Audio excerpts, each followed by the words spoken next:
2017 সালের 9 জুন কার্ডিফের সবুজ গালিচাতে নিউজিল্যান্ডের 266 রানের লক্ষ্য তাড়া করতে নেমে বাংলাদেশের স্কোরবোর্ডে 33 রান তুলতেই সাফ গোটা টপ ও মিডল অর্ডার।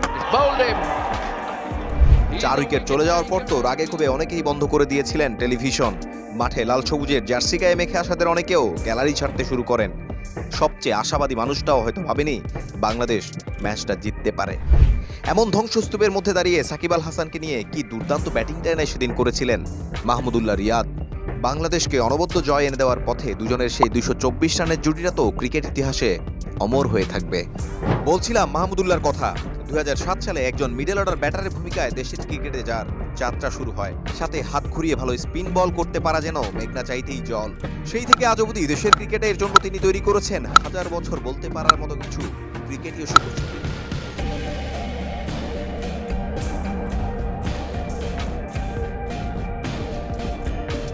ক্যারিয়ারের পুরোটা জুড়েই যে তার ব্যাট কথা বলেছে দেশের হয়ে তা কিন্তু নয়, তবে দলের ঘোর বিপদে বারংবার ত্রাতা হয়ে এসেছিলেন তিনি।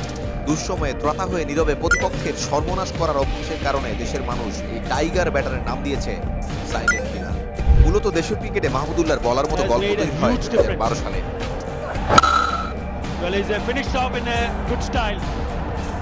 সে বছর ওয়েস্ট ইন্ডিজের বিপক্ষে ওয়ানডে সিরিজ জেতায় বড় ভূমিকা ছিল রিয়াদের।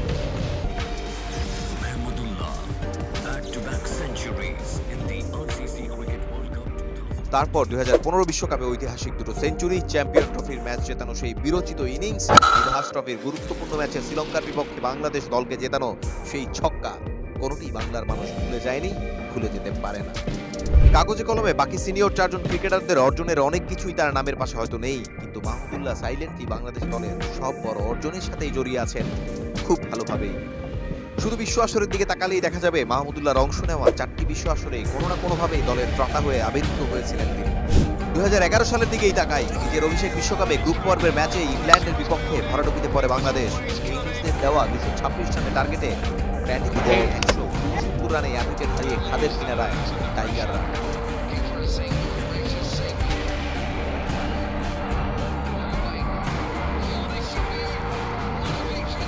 সেই কিনারা থেকে সেদিন তুলে এনে বড় হারের সংখ্যায় থাকা টাইগারদের রক্ষা করেছিলেন মাহমুদুল্লাহ রিয়াদ।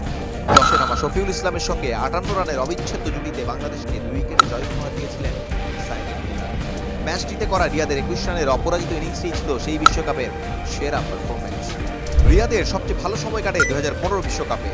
গ্রুপ পর্বে স্কটল্যান্ডের বিপক্ষে 62 রান, ইংল্যান্ডের বিপক্ষে সেঞ্চুরির পাশাপাশি তার 103 রানের ইনিংসেই ভর করে প্রথমবারের মতো বিশ্বকাপের কোয়ার্টার ফাইনালে পৌঁছানো এবং শেষ 8 ম্যাচে নিউজিল্যান্ডের বিপক্ষে 128 রানের অপরাজিত ইনিংস।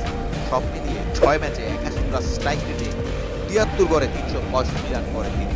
এ যেন স্বপ্নের বিশ্বকাপ। 2019 বিশ্বকাপে খুব একটা সুবিধা করতে না পারলেও 43 প্লাস গড়ে রান করেছিলেন 219। তবে 2023-এ ভারত বিশ্বকাপে আরেকবার প্রমাণ করেছিলেন ওস্তাদের মাঝ শেষ রাইতে। বিশ্বকাপের আগে তাকে দলে নেওয়া নিয়ে হয়েছিল অনেক নাটক। সব নাটকের অবসান ঘটিয়ে শেষমেশ জায়গা হয় বিশ্বকাপ দলে। জায়গা হলো প্রথম 2 ম্যাচে নামা হয়নি মাঠে। বাংলাদেশের 3য় ম্যাচে নিউজিল্যান্ডের বিপক্ষে ব্যাটিংয়ের সুযোগ পান তিনি। নেমেই প্রথম ম্যাচে 41 রানের অপরাজিত ইনিংস খেলে জবাব দেন ব্যাটে। তারপর ভারতের বিপক্ষে করেন 46 রান, দক্ষিণ আফ্রিকার বিপক্ষে 111 run. And he gets to his 100. যা ওয়ানডে বিশ্বকাপে মাহমুদুল্লাহর 3য় সেঞ্চুরি। এরপর নেদারল্যান্ডসের বিপক্ষে 20 রান করা রিয়াদ পাকিস্তানের বিপক্ষে হাঁকান 56। সর্বশেষ শ্রীলঙ্কার বিপক্ষে 22 রান করেন মাহমুদুল্লাহ।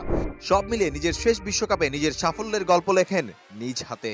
তবে ক্যারিয়ারের পুরোটা জুড়েই মসৃণ ছিল না তার এই রাস্তা। মাহমুদুল্লাহ নামক গল্পে যেমন সুখস্মৃতি আছে, তেমনি রয়েছে কাটা বেছানো পথ। দলের ভরসা থেকেই ক্রমেই যেন বোঝা হয়ে উঠছেন মাহমুদুল্লাহ রিয়াদ। এই কথা শুনতে হয়েছে বারংবার। বাদ পড়েছেন অনেক সিরিজ থেকে। কোনো ইনজুরি না থাকলেও মাহমুদুল্লাহ রিয়াদকে বিশ্রামে রাখতেই যেন স্বাচ্ছন্দ্য বোধ করত বাংলাদেশ টিম ম্যানেজমেন্ট। এমনকি এই বিশ্রামের দোহাই দিয়েও সরিয়ে দেওয়া হয়েছিল স্বয়ং টি-20 ক্যাপ্টেনের দায়িত্ব থেকেও, যেখানে জয়ের হিসেবে মাহমুদুল্লাহ টি-20তে বাংলাদেশের সবচেয়ে সফল অধিনায়ক ছিলেন।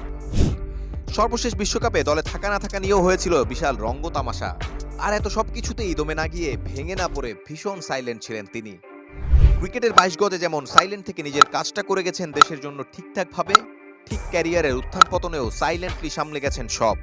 যখনই সুযোগ পেয়েছেন নিজের জাত চিনিয়েছেন আর বলেছেন হয়তো আল্লাহই আমাকে শক্তি দিয়েছেন খেলা চালিয়ে যেতে। 2023 বিশ্বকাপের পর ভক্তরা এক প্রকার নিশ্চিত ছিল মাহমুদুল্লাহ হয়তো গুড বাই জানিয়ে দিবেন ক্রিকেটকে, কিন্তু ওই যে এখনো তার জায়গায় ভাবা যাচ্ছে না কোনো বিকল্প। ডজনখানেক এক্সপেরিমেন্ট চালিয়েও আসেনি কোনো রেজাল্ট। তাই তো বুড়ো বয়সেও এখনো মাহমুদুল্লাহর বিকল্প কেবল মাহমুদুল্লাহ নিজেই। 2024-এ এসেও তাই সব সিরিজেই তার বিকল্প ভাবতে চাইছে না ক্রিকেট বোর্ডও। তাই সব ঠিকঠাক থাকলে এই বছরে টি-20 বিশ্বকাপেও দেখা যাবে রিয়াদকে। সেখানে হয়তো সাইলেন্টলি ত্রাতার ভূমিকায় দেশের জন্য আরেকবার ব্যাট চলবে এই সাইলেন্ট কিলারের।